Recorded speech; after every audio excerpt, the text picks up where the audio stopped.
Donald Trump playing with fire today when it comes to the American economy, a once strong area for him politically that now sees some of his lowest approval marks ever in areas like inflation and tariffs, as well as a majority of Americans now expressing anxiety about how much things cost. So what does a politically vulnerable wannabe autocrat do? Well, he lunges for the steering wheel with an unprecedented and likely illegal attempt to fire a member of the independent Federal Reserve Board of Governors, Lisa Cook. Here's economist Paul Krugman on the Rachel Maddow show last night, sounding the alarm. This is a five-alarm fire because it's not just about Lisa Cook. It's clearly, as I said on my Substack, this is about intimidation. This is saying, it's a message not just, he's not just that he claims he's firing Lisa Cook, although he doesn't.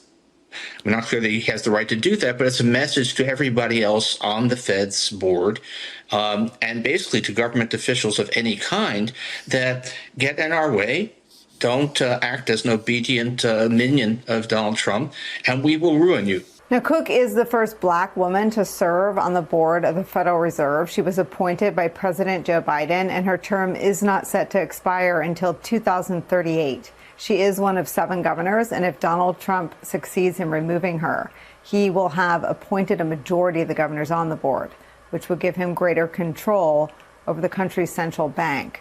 As with many of Donald Trump's moves, there is no precedent or clear legal authority to randomly fire Fed members you don't like.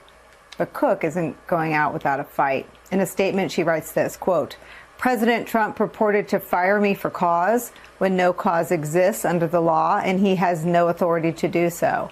I will not resign. I will continue to carry out my duties to help the American economy as I have been doing since 2022. And Cook's D.C. super lawyer, Abby Lowell, is taking that fight a step further, announcing today that they will be filing a lawsuit.